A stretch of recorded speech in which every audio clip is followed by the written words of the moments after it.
Breaking news చూస్తున్నాం. తెలుగు పాఠ్య పుస్తకాల ముందు మాటలో తప్పులపై తెలంగాణ ప్రభుత్వం సీరియస్ అయింది. ఇందుకు సంబంధించి ఇద్దరు అధికారులపై చర్యలు తీసుకుంది. ప్రభుత్వ పాఠ్య పుస్తకాల విభాగం డైరెక్టర్ శ్రీనివాసాచారిని బదిలీ చేస్తూ మోడల్ స్కూల్స్ డైరెక్టర్ గా నియమించింది. ఎస్సీఆర్టీ డైరెక్టర్ రాధారెడ్డిని బదిలీ చేసి సమగ్ర శిక్ష అసిస్టెంట్ స్టేట్ ప్రాజెక్ట్ డైరెక్టర్ గా నియమిస్తూ ఉత్తర్వులు జారీ చేసింది. వీరి స్థానంలో ఎస్సీఆర్టీ డైరెక్టర్ గా పాఠశాల విద్యా అదనపు డైరెక్టర్ రమేష్ ను, ప్రభుత్వ పాఠ్య పుస్తకాల విభాగం డైరెక్టర్ గా టీఆర్ఈఐఎస్ కార్యదర్శి రమణ కుమార్ కు బాధ్యతలను అప్పగించింది విద్యాశాఖ.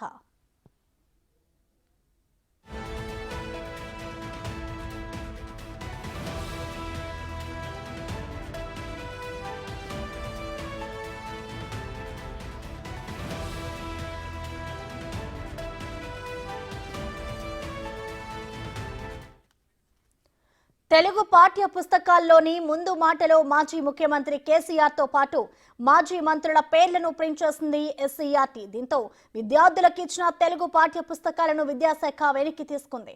ముందు మాటను మార్చి తిరిగి విద్యార్థులకు అందించనుంది.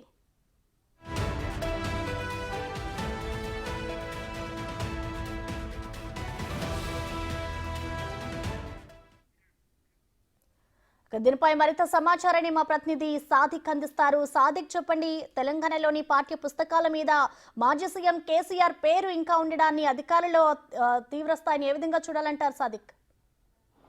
ప్రసన్న, విద్యాశాఖ నిర్లక్ష్య ధోరణికి పరాకాష్ఠకు చేరింది. గత ప్రభుత్వంలో పనిచేస్తున్నటువంటి విద్యాశాఖ నిర్వీర్యమైపోయడానికి ఇదొక మంచుతునకని చెప్పవచ్చు. ఎందుకంటే విద్యా సంవత్సరం ప్రారంభమైంది, కొత్త ప్రభుత్వం వచ్చినప్పటికీ పాత ప్రభుత్వం సంబంధించినటువంటి విధానాలనే అవలంబిస్తున్నారు కొంతమంది విద్యాశాఖ ఉన్నతాధికారులు. దీనిపైన ప్రభుత్వం చాలా సీరియస్గా రియాక్ట్ అయింది. పాఠ్య పుస్తకాలు అదేవిధంగా పాఠశాల విద్యపైన పూర్తి స్థాయిలో ఫోకస్ పెట్టినటువంటి రేవంత్ రెడ్డి సర్కారు గత ప్రభుత్వంలో విద్యాశాఖనే కాకుండా విద్యాశాఖ పూర్తిగా నిర్వీర్యం చేసినటువంటి ఘనత కూడా కేసీఆర్ వహించాడు. అందులో ఆయనకు కొమ్ము కాసే విధంగా విద్యాశాఖ అధికారులు కూడా పనిచేసిన సందర్భం కనబడుతుంది. ఎందుకంటే ఎస్సీఆర్టీ సంబంధించిన డైరెక్టర్గా ఉన్నటువంటి రాధారెడ్డి ఏకంగా అంతేకాకుండా మనకు పాఠ్యపుస్తకాల సంబంధించినటువంటి ప్రెస్ సర్వీసెస్ డైరెక్టర్గా ఉన్నటువంటి శ్రీనివాచారి ఇద్దరు కూడా తీవ్రమైన అలసత్వాన్ని ప్రకటించడం వేశారు. అంతే నిర్లక్ష్యంగా వివరించడం జరిగింది. 1వ తరగతి నుంచి వెళ్ళి 10వ తరగతి వరకు ఉన్నటువంటి తెలుగు పాఠ్యపుస్తకంలో ముందు మాటలో ఉన్నటువంటి దాన్ని గత ప్రభుత్వానికి సంబంధించినటువంటి విధానాలనే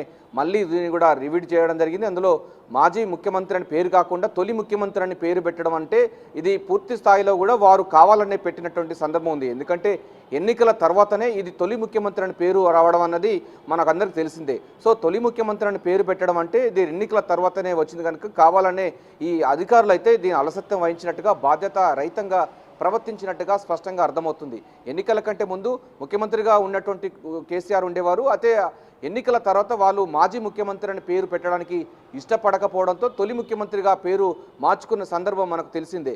సో ఈ పాఠ్య పుస్తకాలు కూడా తొలి ముఖ్యమంత్రి అని పేరు ఉండడం అంటే ఇది ఇంటెన్షనల్గా గత ప్రభుత్వం సంబంధించినటువంటి పెద్దలు మాటల ప్రకారంగానే ఈ అధికారులు అయితే పాఠ్యపుస్తకంలో 1వ తరగతి నుంచి వెళ్ళి 10వ తరగతి వరకు కూడా తెలుగు పాఠ్యపుస్తకంలో ముందు మాటలో తొలి ముఖ్యమంత్రి అని పేరు అదేవిధంగా మంత్రుల పేరు పెట్టినట్టుగా స్పష్టంగా అర్థమవుతుంది. దీనిపైన ప్రభుత్వం చాలా సీరియస్గా రియాక్ట్ అయింది. వెంటనే వీరిపైన చర్యలు తీసుకోవాలని కూడా ఆదేశాలు జారీ చేశారు ఉన్నత విద్యాశాఖ ప్రిన్సిపల్ సెక్రటరీ బుర్రా వెంకటేశ్వర గారు. వెంటనే ఎస్సీఆర్టీ సంబంధించిన డైరెక్టర్ రాధారెడ్డికి బదిలీ చేయడం జరిగింది. వాస్తవంగా సస్పెండ్ చేయాలి, ఎందుకంటే విద్యలో వలసత్వం వహిస్తే మాత్రం ఎట్టి పరిస్థితుల్లో ఉపేక్షించలేదని